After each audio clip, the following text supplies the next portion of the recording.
The O'Reilly factor is on. Tonight, violent anti-American demonstrations break out in Argentina when President Bush shows up for a summit. And even more bad news, a new poll shows most Americans now question the president's leadership and integrity. We'll have analysis. France in crisis mode as riots by young Muslims spread. We'll take you there. And a federal court in California rules schools have a right to ask young kids about sex. Say what? Caution, you're about to enter a no-spin zone. The factor begins right now.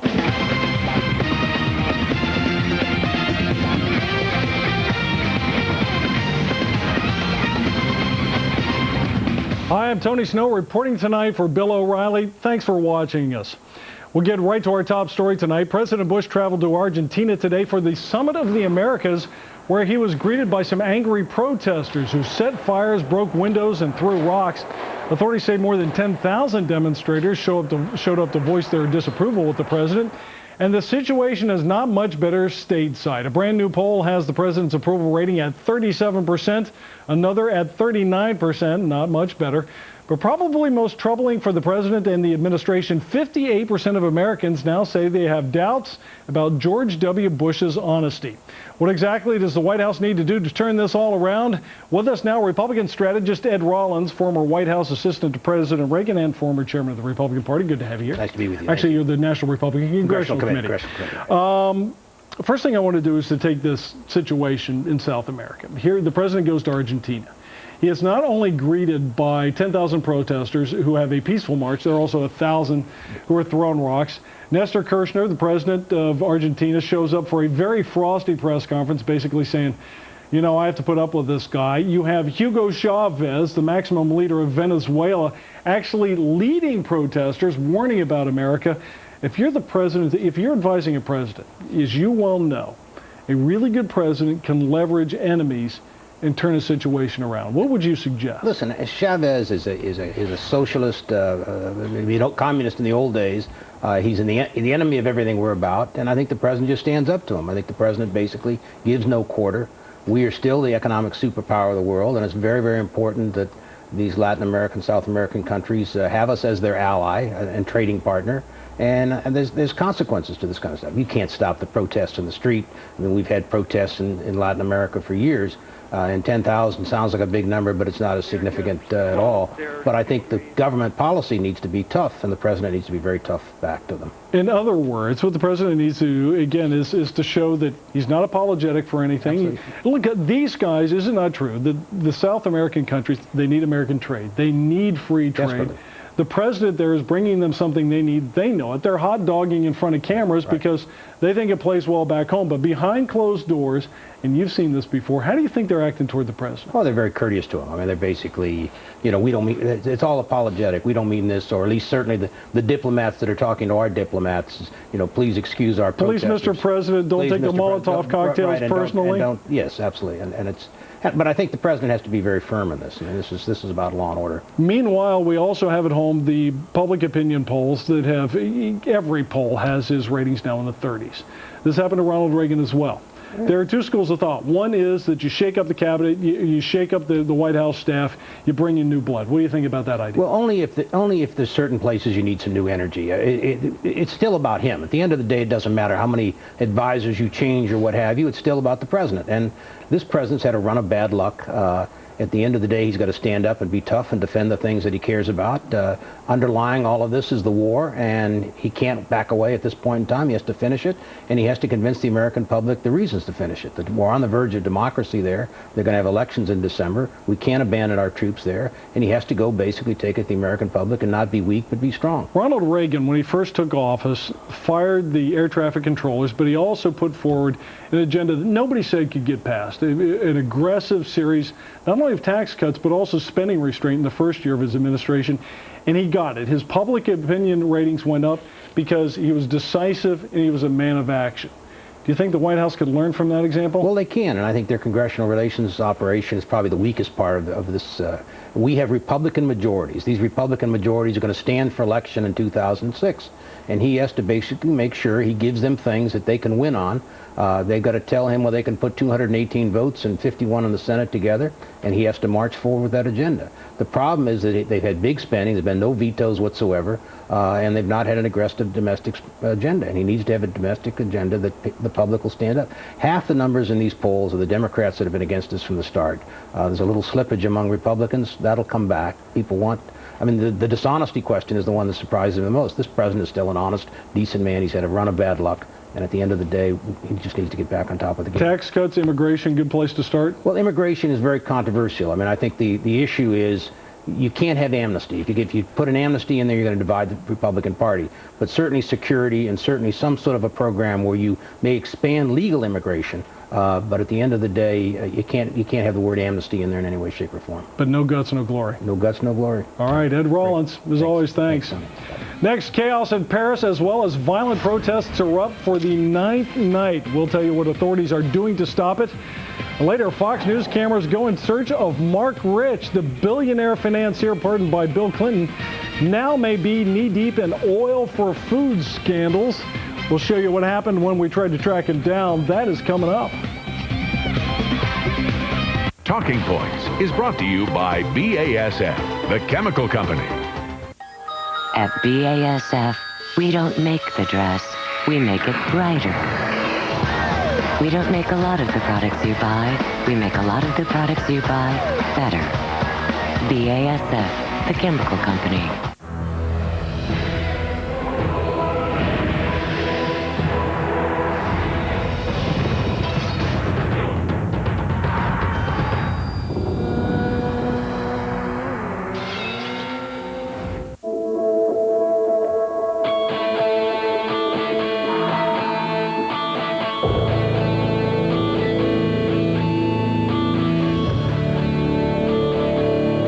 In the spirit of taking great things and making them better, wait till you see what's next.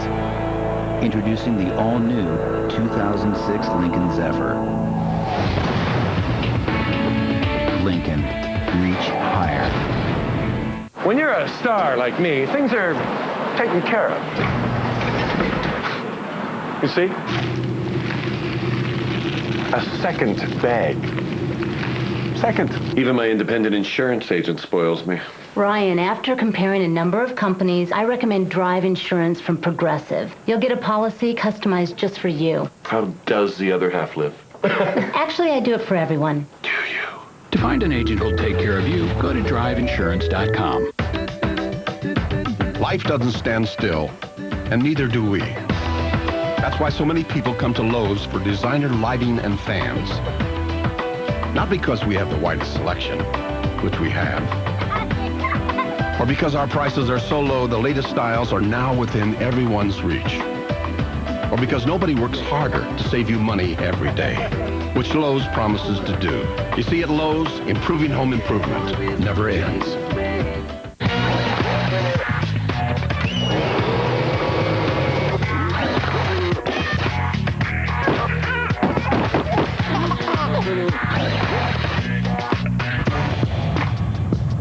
The rugged Nextel i530 handles short drops, dust, and vibration, and has the only walkie-talkie that connects instantly with over 17 million people on the world's largest walkie-talkie network. Now just $49.99. Nextel phones now available from Sprint. Call 800-SPRINT-1. Sprint. Yes, you can.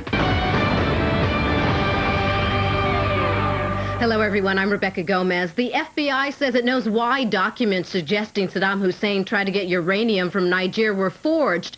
It's all about the money. The Bureau says it's determined the controversial documents were indeed fraudulent and that the authors probably churned them out to make money. No word why the FBI thinks that or who it believes is behind it. Vice President Cheney reportedly pressing lawmakers to let the CIA use torture if absolutely necessary. Anti-torture legislation is making its way through Congress, and according to the Associated Press, the vice president is urging senators to include an exception in any proposed ban, just in case the president decides torture is necessary to prevent a terror attack. It's his decision, and he's sticking with it. The Texas Chief Justice says he's standing by his choice of judge for Republican Congressman Tom DeLay's money laundering and conspiracy trial. Prosecutors oppose the appointment of Democratic Judge Pat Priest because he's given money to DeLay's Republican allies. After last year's shortage, the government trying to reassure Americans that there's enough flu vaccine to go around. The CDC director telling a House committee that there are plenty of shots, but distribution is a problem. That, she says, is up to the private sector, not the government.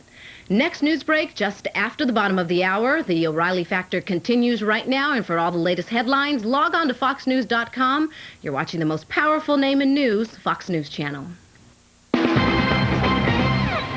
In the Factor follow-up segment tonight, the 9th night of intense rioting in France is putting that European country in crisis mode. The violence was sparked by the deaths of 2 young Muslim immigrants who may have been running from police. The chaos so far has been contained in predominantly poor immigrant suburbs of Paris, but now it seems to be spreading, and the police are becoming targets. The leadership in France and the folks are getting fed up. But how can authorities stop the violence? Joining us now from Tampa, Florida, Steve Pearl, formerly with Scotland Yard, now with an international security firm. Mr. Pearl, actually, I want to combine 2 stories. I want to begin in Argentina, then I want to go to France.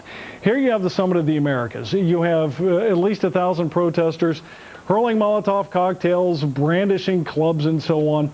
This actually is not a very tough thing from a law enforcement point of view to tamp down, is it?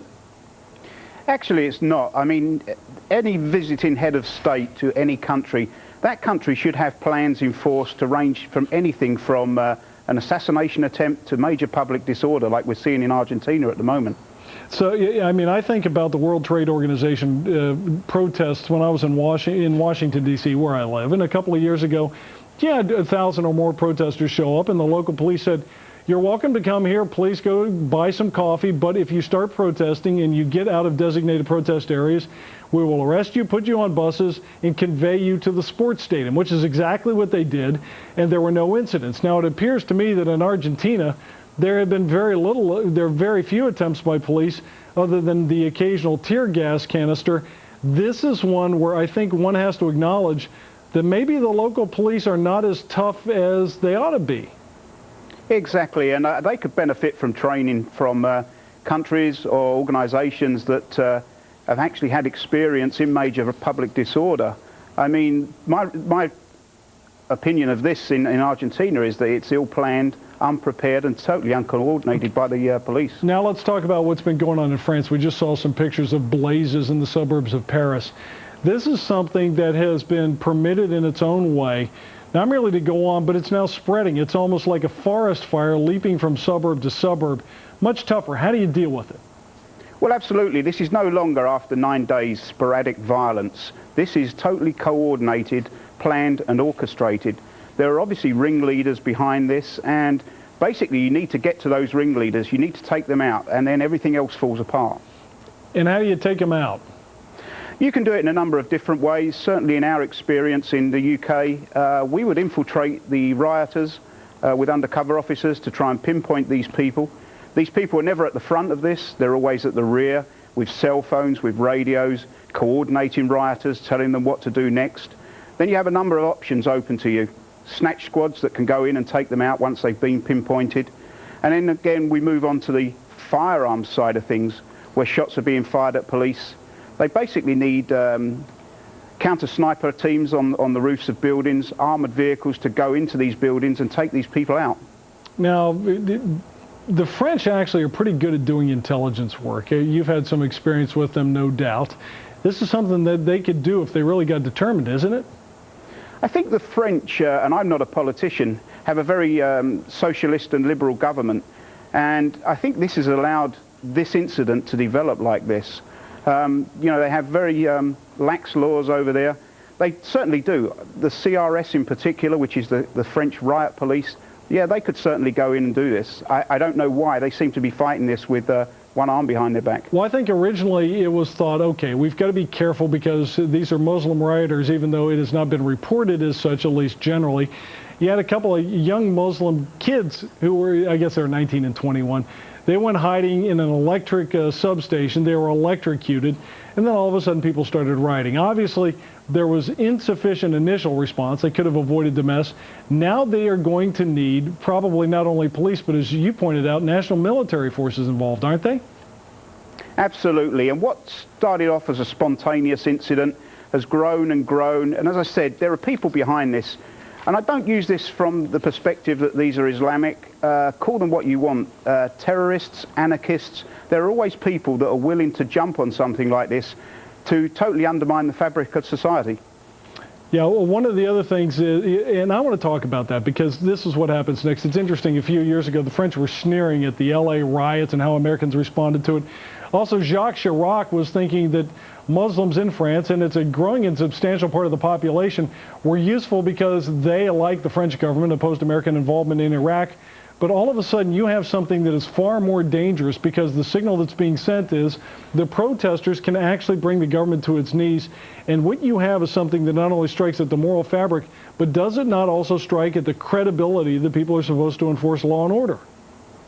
Certainly it does. And like I said, you know, they do have the ability to deal with this. It is a major incident. It is public disorder. You can dissect it, disseminate it, you can move in and stop it. For some reason, this is not happening in France. I have no idea why. Should Jacques Chirac go on TV and say, all right, cut it out.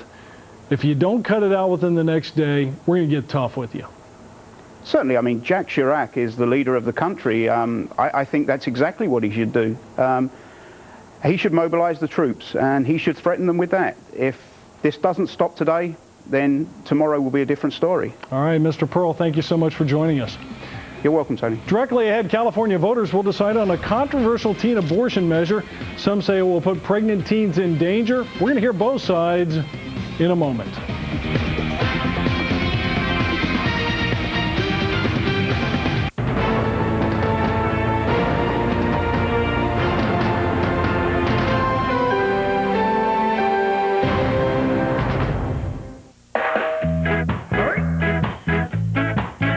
Wireless data network for your small business, $0.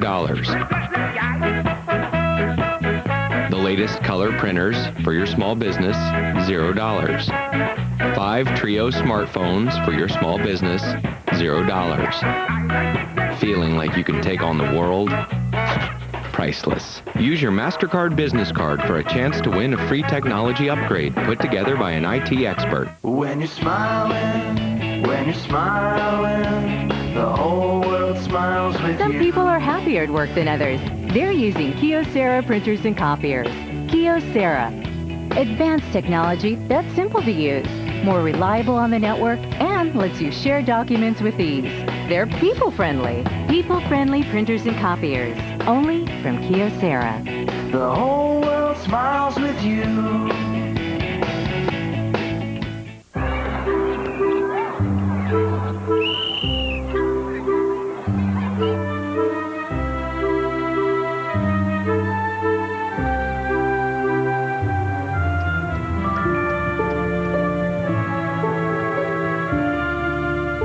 If only you could get everything done without getting out of your car. Fortunately, Walgreens offers the most drive-through pharmacies in America, so you can quickly pick up your prescription and be on your way. Being able to track packages is critical to our customers. That's why we've developed a more advanced scanning system. You see, we take delivering information as seriously as delivering packages. UPS, what can Brown do for you? Susan Macy is getting the advanced protection of Ester C, a vitamin C that's quickly absorbed and works for 24 hours. Advanced protection, Ester protection. In a world where ordinary men become extraordinary, come a select group who will thrill and amaze you. NBA League Pass presents Amare Stoudemire, Manu Ginobili, Vince Carter, LeBron James. Watch these heroes and more. Now playing in your home. At the buzzer! You're watching a free preview of NBA League Pass on Dish Network season ticket. Order now and save $20 by calling 1-877-DISH-PPV. What would you do for a belief? Would you give up your family? Would you give up your home? Would you fight for your belief? Would you die for it? It started with a belief. No one could know where it would end. The Crusades, Sunday night at 9, 8 Central, as only the History Channel can bring you. In the Unresolved Problem segment tonight, California voters will decide in next Tuesday's election whether to amend the state constitution to require doctors to tell parents if a pregnant minor is seeking an abortion. Supporters of Proposition 73 say the measure will reduce teen abortion rates. Opponents fear it will put teen girls at risk for getting the procedure underground. Joining us from Los Angeles, Maria Elena Kennedy, a reporter for La Cruz de California, a monthly Latino newspaper, and Don Wilcox, spokesperson for a public education program called Get Real About Teen Pregnancy. Ms. Wilcox, let me begin with you. You say that the simple act of notifying parents about a teen's pregnancy will harm the teens. How? I wish it was that simple, but unfortunately there are situations where a minor comes from an abusive home, or they may even become impregnated by a family member, and in those instances we need to make sure that they get safe, confidential treatment and care as quickly as possible. Let me ask you, the flip side of that argument is that the confidentiality with which abortions are obtainable actually enable rapists to get away with it. As a matter of fact, that's what you're actually saying, is that in a case like this, the rapist, whether it's a father or an abuser, needs to get away with it because the abortion's more important. In California, we have very tough mandated reporter laws, which require that medical practitioners and doctors report abuse suspected or reported by the minor.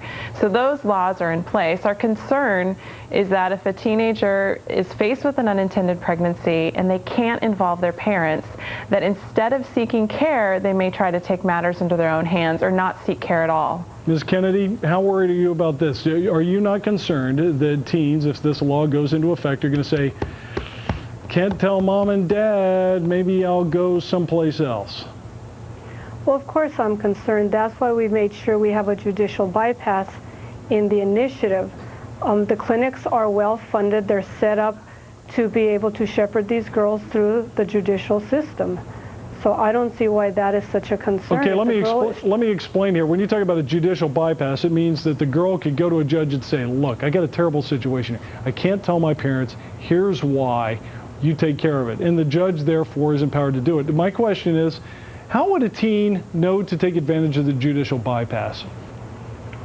Well, given the fact that there's an economic interest in providing abortion services, I'm sure providers will have resources to help the girl maneuver the judicial system. I mean, I'm sure a guardian ad litem would be appointed.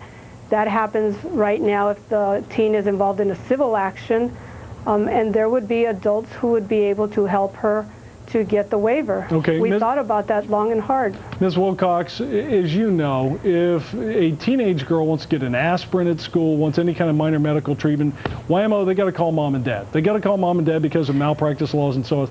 Now you're talking about something like pregnancy, which parents ought to know. But look, I'm a father. I got 2 daughters. If something like this were to happen, I would want to know. Why on earth is it legal to say you got to get parental consent for an aspirin, but not to get parental consent for something that, yes, can be dangerous even if performed legally, and that's an abortion? In the case of an aspirin, though, if a teenager wants to get an aspirin and they want to bypass the parental involvement system, the worst that might happen is they go to a drugstore and buy it themselves. In the case of an unintended pregnancy, if there are barriers put in their way, if there are barriers to their access to confidential care, you know, the reality is that some teenagers may involve their parents, but some may not. All right, you just answered a question I did not ask. Let me ask the question again. You have to notify parents of aspirins. You don't have to do it with abortions. I'm more concerned right now about the standpoint of the parents. We'll get to this bypass stuff in a minute. Why on earth should parents be frozen out?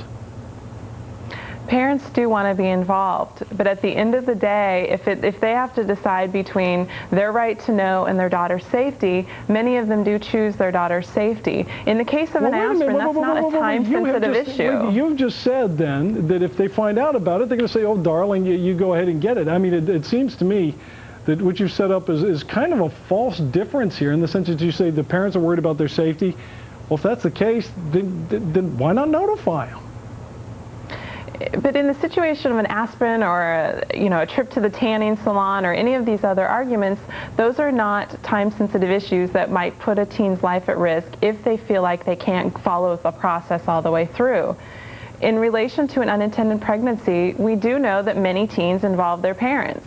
But unfortunately, there are situations where maybe they don't even live with their parents. Maybe they come from an abusive situation. By having the physician notify the parents, that may cause the teen to not go to anyone for care. Okay. Ms. Kennedy, let me go back to you. Arnold Schwarzenegger said that he would want to kill somebody if they tried to do this without his daughter's knowledge. But I mean, without his knowledge. But let me get back to you. The point here, the strongest argument Ms. Wilcox seems to make is that she is worried that these young teens, regardless of the judicial bypass, are going to run off and they're going to find some doctor who's going to do it, and they're going to get their health harmed. To your knowledge, do you think that abortion clinics would allow that sort of thing to happen in California? And are you worried about teenagers just going off to anybody who offers that kind of service? Well, I'm not really concerned about that because there's so many abortion providers in the state of California that oftentimes the girl will be able to shop around. On our website, we have audio tapes of abortion clinic personnel advising the young women that they will not notify their parents. All right, Ms. Kennedy, Ms. Wilcox, we got to go. Thanks for joining us. My dad put 4 of us through college by investing. Even with just 2 kids, we're planning beyond stocks and bonds. Stocks and bonds alone aren't enough anymore. My folks kept debt to a minimum, just a 30-year mortgage. I see it differently. Managing debt is just as important as managing my assets. At Merrill Lynch, we'll help all your money work harder by working together.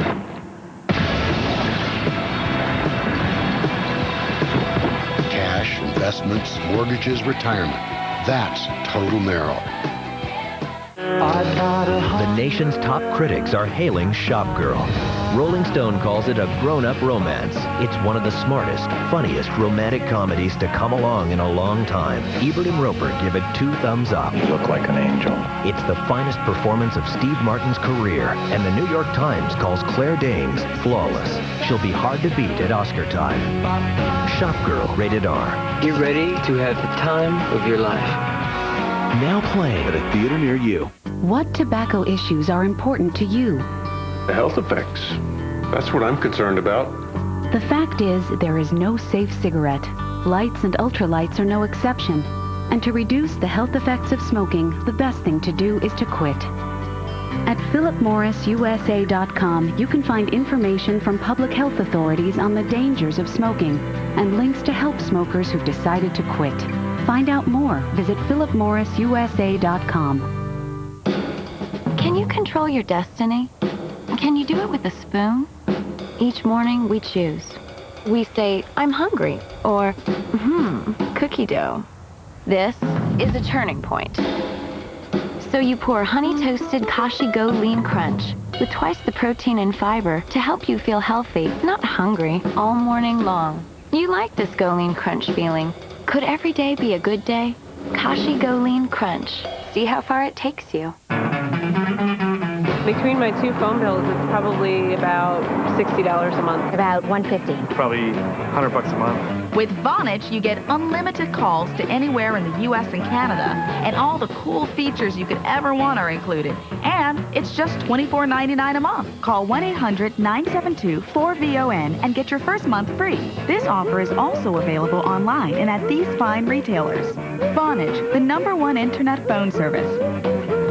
Tears keep our eyes naturally moist. If you use over-the-counter drops several times a day, you may have chronic dry eye due to decreased tear production. Ask your eye doctor about Restasis. With continued use, Restasis helps increase your natural ability to produce tears, which may be suppressed by inflammation due to chronic dry eye. It should not be used by patients with active eye infections and has not been studied in patients with a history of herpes viral infections of the eye. The most common side effect is a burning sensation. I'm glad I asked my doctor. Thanks, Restasis. In the Impact segment tonight, our investigation into a billionaire financier connected to Bill Clinton, Louis Libby, and Saddam Hussein. Fox News correspondent Jonathan Hunt recently traveled to Switzerland to track down one of the key players in the international United Nations oil for food scandal. Call it lifestyles of Mr. Rich the Infamous. Mark Rich has been living large since skipping out of the US more than 20 years ago after being charged with tax evasion and running illegal oil deals with Iran. Now he's at the center of another scandal, the UN's oil for food fiasco. And once again, he doesn't want to face the music. Rich lives in virtual hiding on the beautiful shores of Lake Lucerne in Switzerland, where we travel to find him. Easier said than done. First, his spokesman refused an interview request. So neither you nor Mr. Rich is willing to simply answer any questions from the media? And getting to Rich at his huge pink mansion in the lakeside village of Meghan is impossible. It's surrounded by high walls and private security. Much the same is true of his office in the nearby village of Zug. This is where Rich runs his web of companies, including the ones allegedly involved in brokering dodgy deals with Saddam Hussein. Rich uses a hidden garage where he's driven in every morning and where his drivers and bodyguards hide his fleet of sleek cars. And if anyone shows up to talk to him uninvited, he calls the police. Have you an identity card here? I have my passport. Yes. Is this normal to check reporters' passports in Switzerland? Yes. It seems very unusual. Mark Rich is a VIP, and the bodyguard has... Mark Rich is a VIP? Yeah. Or the building owners. Why are you working for Mr. Rich? And if he wants to get out unseen, he sends one driver down to act as a diversion, then sneaks out in a decoy car. So with Rich on the run, Fox producer Per Carlson caught up instead with his spokesman Tom Fruchtig. For a spokesman, Mr. Fruchtig did very little speaking. We just want to know what, if he was involved in the Oil for Food program. Why is he not talking to us, sir? What does he have to hide? Why can't he talk to us? Why can't he talk to us? What is he afraid of if he has nothing to hide?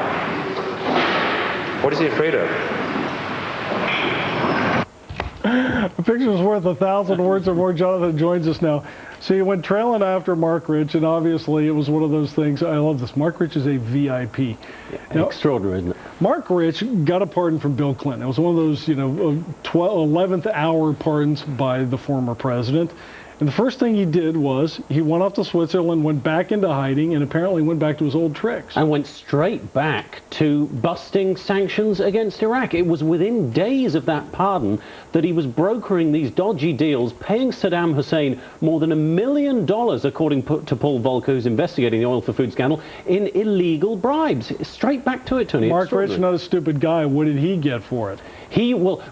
Basically Mark Rich's role was, Saddam wanted to bribe somebody. He gave them oil vouchers. These were politicians or dignitaries. They didn't know how to deal with these oil vouchers. They went to a guy like Mark Rich, who's been busting sanctions in terms of oil for many years, Libya, South Africa, etc., Iran. He knows how to make these deals work. He gets a big commission off the top. Exactly. So he's a middleman. He gets a slice of the action. A big slice. And furthermore, most of his fortune has been, in fact, wrapped up in doing commodities deals. He's been selling raw goods all over the world for a long time, and that's his expertise. Yeah, and he knows how to connect people who want to do bad deals, who want to launder money. He's a bad man. Why do you think the Swiss government's covering for him?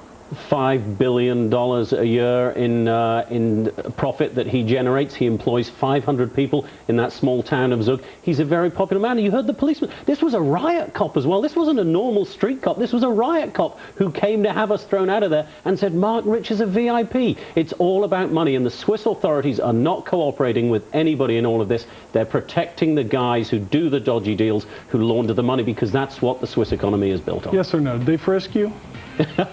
I'm not going there. Jonathan, thanks. Coming up, the Factor takes a Massachusetts judge to task for giving a child rapist a light sentence. So why is O'Reilly under fire? We're going to be right back with that story.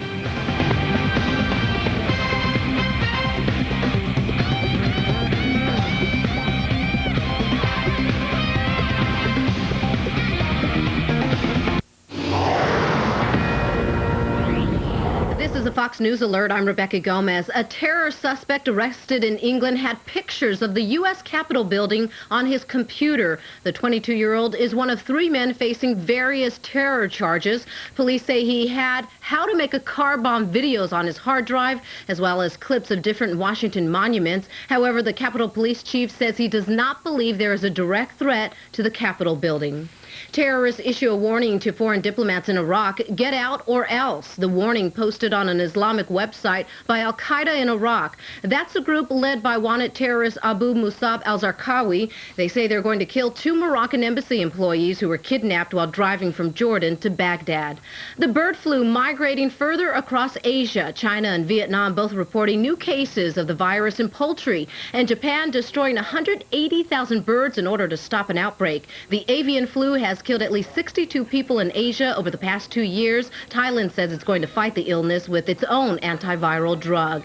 And a judge upholding Oregon's ban on same-sex marriage. Gay rights supporters argued the vote for the ban was flawed, but the judge disagreed. Last year, one Oregon county began handing out marriage licenses to same-sex couples. The judge stopped that, and voters passed the ban just months later. Next news break is just after the top of the hour. The O'Reilly Factor continues right after this break, and for all the latest news, log on to foxnews.com.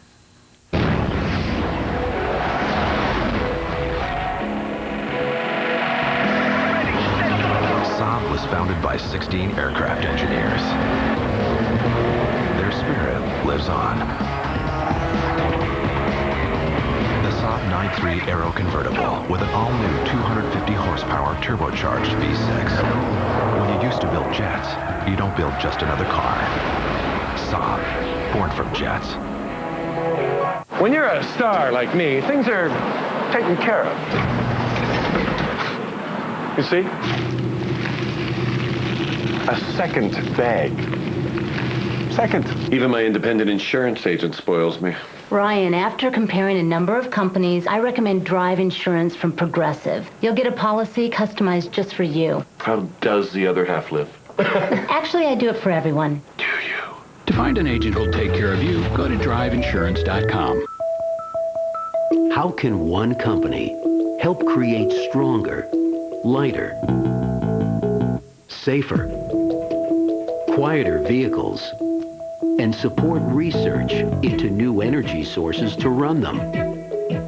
By using the right chemistry, improving the things we all need is a great journey. And it's ours. Dow. Living improved daily.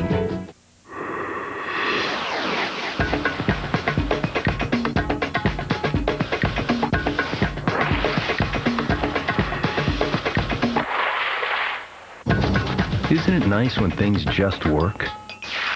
All day, every day. And you feel confident you made the right choice. Nothing works like a Delta faucet. Delta, beautifully engineered. Don't worry, housing demand's a lot stronger where we're going. Why go to extremes to sell your home when you can go to RE/MAX? Nobody sells more real estate than RE/MAX.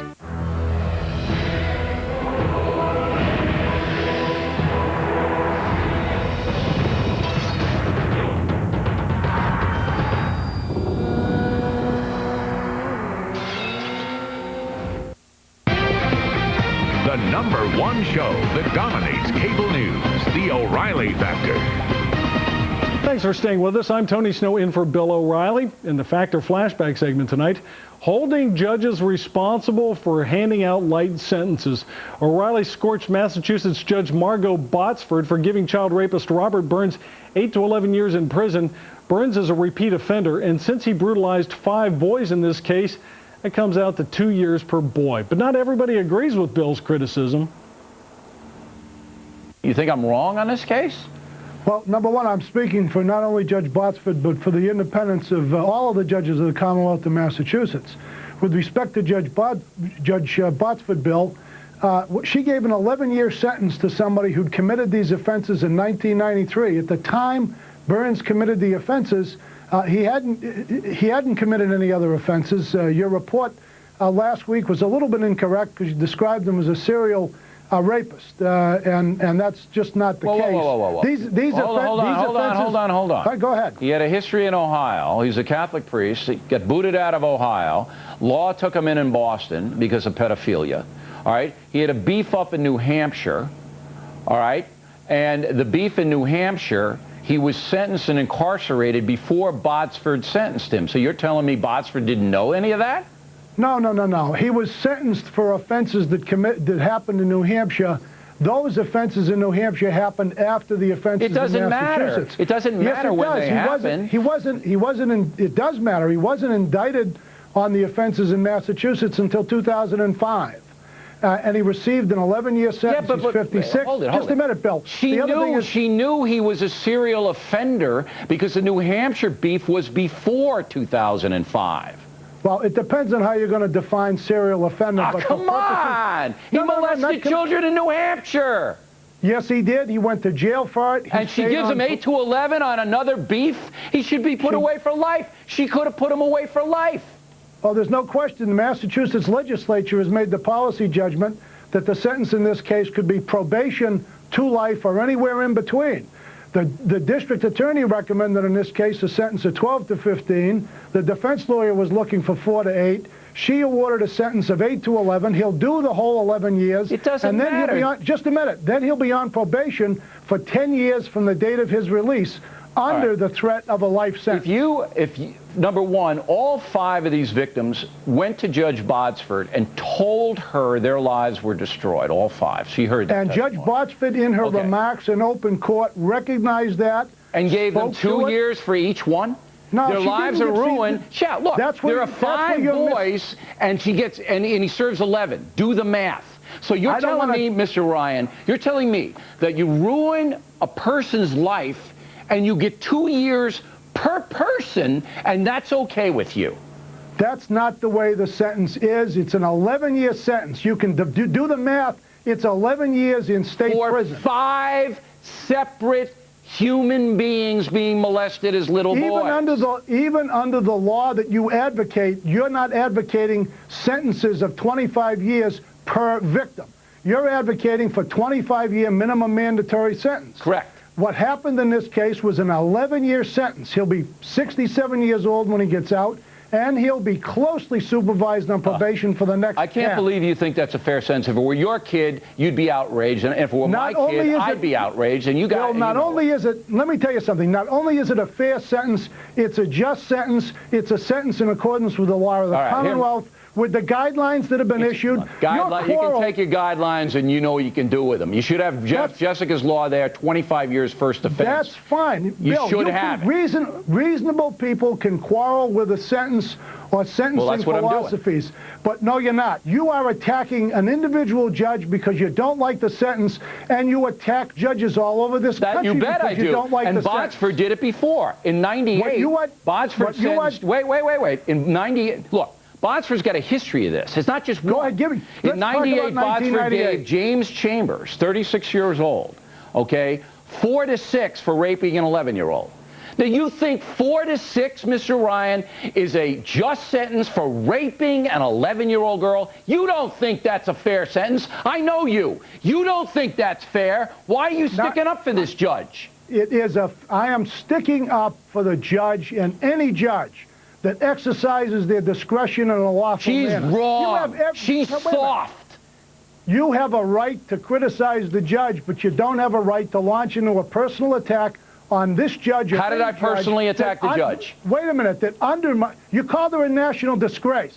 That was one way you attacked her. She is a disgrace for sentencing these people to this, not because of the person she is. Your quarrel is with the Massachusetts legislature. No, my quarrel's with her. My quarrel's with her. Then what you're doing is undermining the judiciary, not only in Massachusetts, so if I don't rubber stamp your lenient sentences in the Commonwealth, I'm undermining it? Well, then I'm guilty. I'll undermine it. This is outrageous. Not. She's not protecting the kids. She's too soft. And here's another one. You want another one? Harry Lapis, 37, scorches his 6-year-old stepdaughter with an iron. Takes an iron and scorches a 6-year-old 5 to 7. 5 to 7. Let me tell you something, Bill. You want to know the truth? You want the facts of that case? Yeah, go. The defense lawyer and the prosecutor came to the judge with a proposed disposition in that case. She rejected that disposition as too lenient.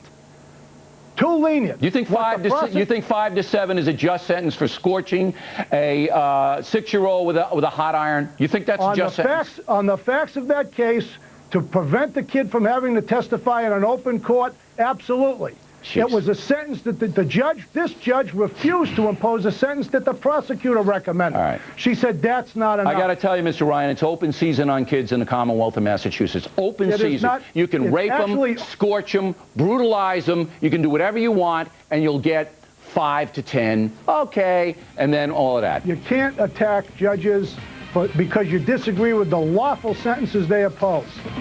Mr. Ryan, thanks very much. We appreciate it. When we come back, did a federal court in California chip away at parental rights when they ruled schools can ask little kids about sex? Judge Napolitano on that next.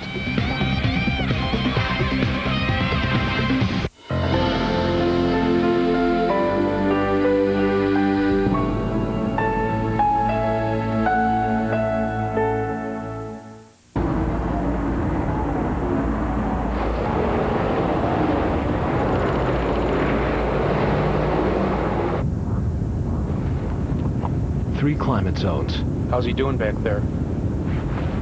3 rows of seats, so everyone can travel in comfort. He's fine. The all-new 7-passenger Jeep Commander. It's your world. Take command. Hey, down here. Filling up with Shell gasoline, right? Yeah? Apply now and get a Shell MasterCard, and I'd be your 15% rebate. That's 35 cents a gallon at $2.35 a gallon. Good for your first 60 days. Just imagine all the rebates. You get 15% rebates for 60 days with the new Shell MasterCard account when you apply by January 15th, 2006. Call 1-877-MY-SHELL or stop by your nearest Shell station. Some new developments to tell you about in the investigation. Real news in the morning. Raging wildfire continues to race across the hills. American morning. Essentially the power of a tsunami blowing these homes off their foundations. Evacuees are still scattered across the country. What happened overnight? And what's happening in the day ahead? There have been claims of price gouging. American morning. Real news makes the difference. Soledad O'Brien and Miles O'Brien. American morning. CNN weekdays 7 to 10 a.m. Eastern.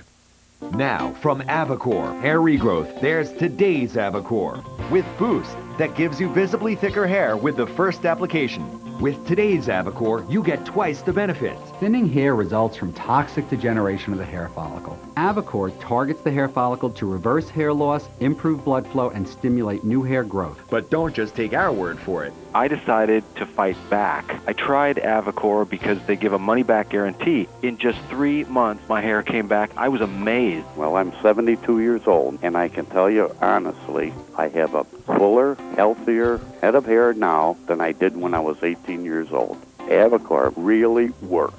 And remember, Avacor Boost will improve your hair's appearance the day you receive your order. Call now and find out how you can get 3 months of Avacor free with your order. Call 800-279-1552. That's 800-279-1552. 800-279-1552.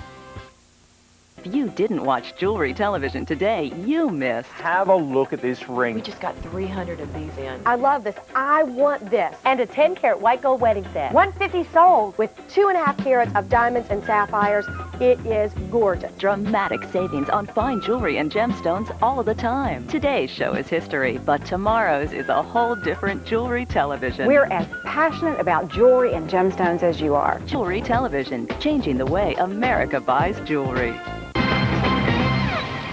In the personal story segment tonight, the 9th U.S. Circuit Court of Appeals in California has ruled that parents do not have an exclusive right to talk to their kids about sex. A 3-judge panel dismissed a lawsuit brought by the parents of some elementary school parents in Palmdale.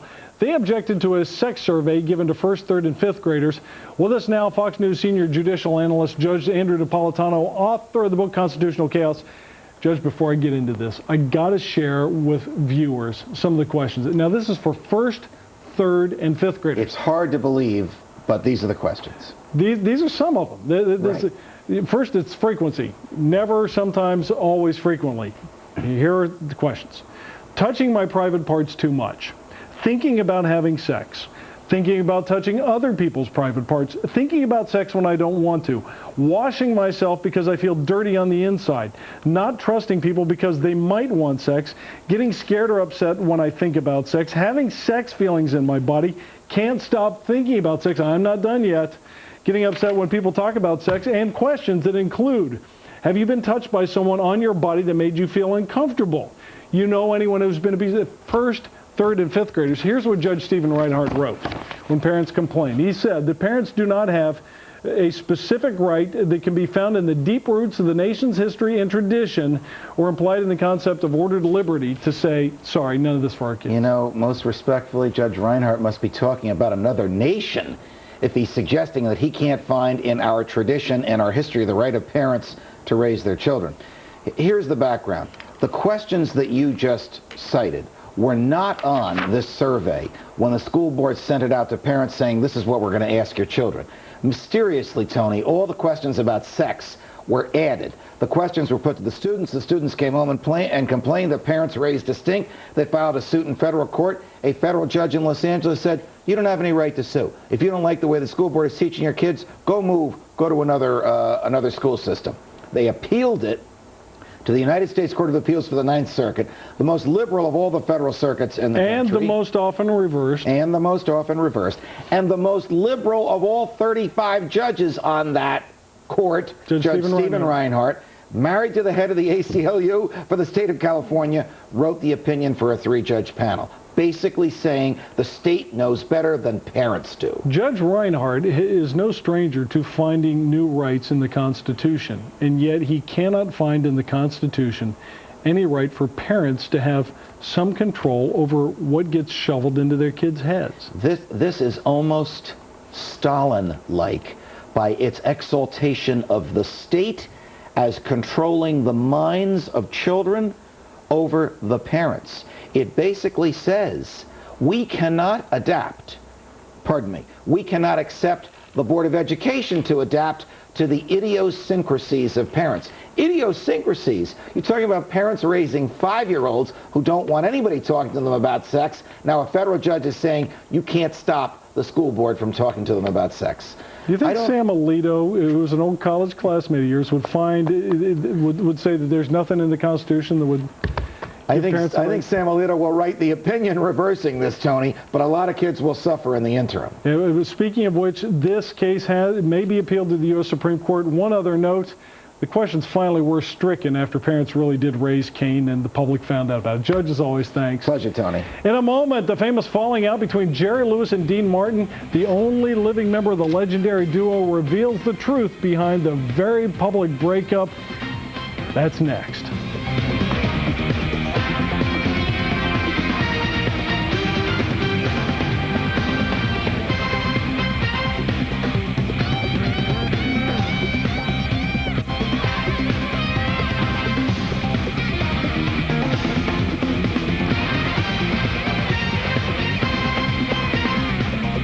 From the front lines in the fight against terror to the battles heating up the Beltway and inside the stories sweeping our nation. Every weekend, more Americans turn to Fox News Channel for complete coverage of all the events that shape our world. Saturday, the CIA leaked, the Supreme Court picked, the war on terror. Why the bigger the battle, the better for stocks. Then hang on to your wallet. The new tax plan. Guess who's about to get hit the hardest? We break it down. Saturday, the cost of freedom starts at 10 a.m. Don't miss it. Hi there.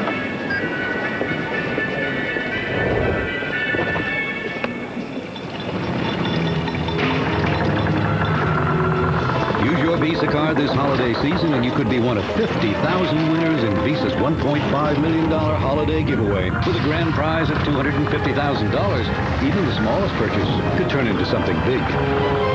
Do you gift wrap? Visa, your card for the holidays. You have a prototype, they have a prototype. You have overseas suppliers, they have overseas suppliers. You have low-cost manufacturing, they have low-cost manufacturing. You have packaging, they have packaging. You have an ad agency, they have an ad agency. You have a supply chain that flies through customs, bypasses warehouses, and gets your product on the shelves faster. They have a new ad agency.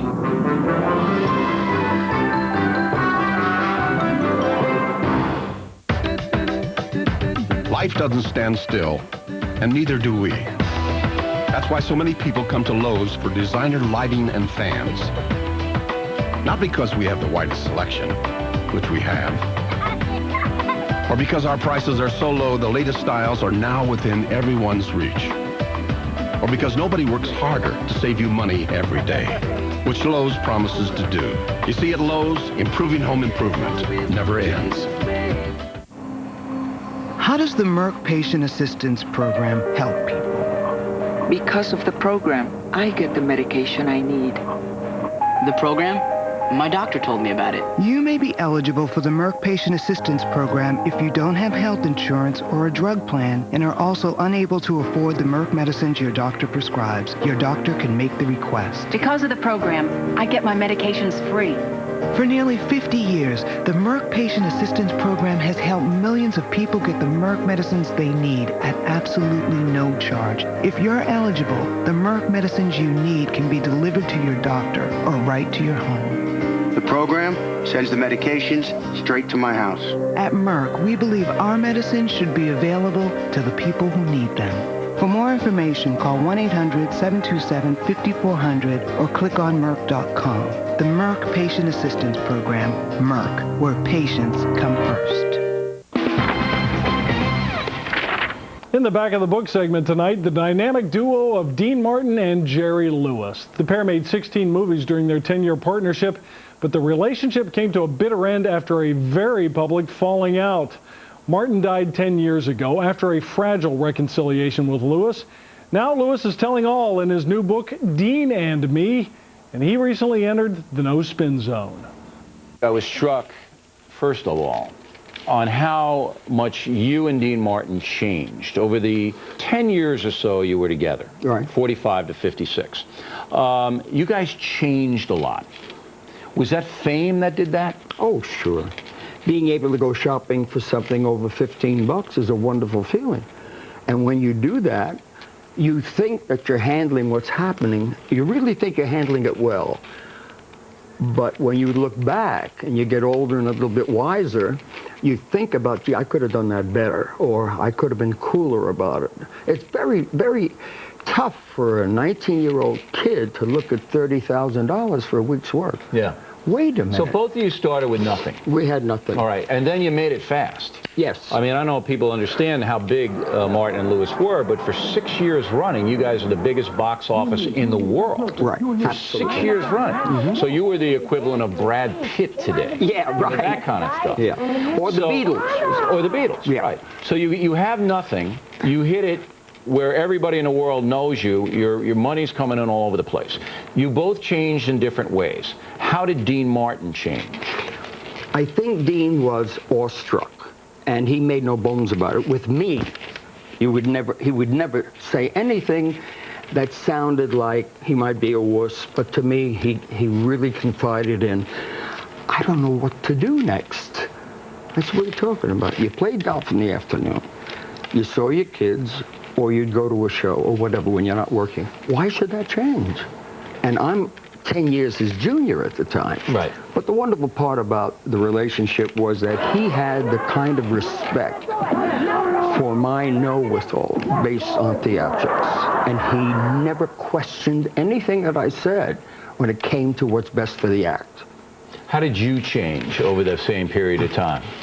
I think I changed from a kid to a responsible man. Responsible? Were you? Oh, God, yes. Because you were pretty emotional, and you flew off the handle. Very easily. If I thought someone was in any way encroaching on what we had, they'd have a fight on their hands. I was a good businessman. I knew that we had the kind of arrangement that was impeccable. He played golf. I took care of business. He played golf. I made the cuts in the editing room. He played golf. And you didn't resent that?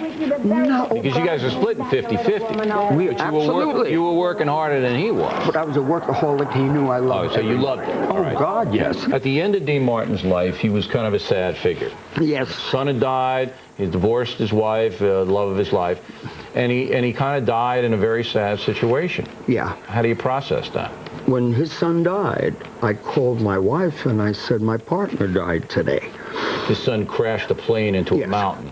that just shattered him? The only two people he loved that he admitted to me that were male was Dino and me. You have the muscular dystrophy thing, and you have other things outside yourself. Plus, I have 4 films I have to get ready before the end of next year. 4 films? Films, yes. And why are you smiling? Because you're a maniac, that's why. You're 79 years old, you got 4 films to get ready. And I'm doing this book tour. Will take me for another 4 weeks in all the cities we're going to. It's good for me. I love it. And that's it for us today. As always, we thank you for watching The Factor. Please remember my radio show, The Tony Snow Show on Fox News Radio, TonySnow.com for information. Hannity and Combs is next, and Coulter aboard. I'm Tony Snow, reporting for Bill O'Reilly. Hope to see you again next time. And remember, the spin stops here.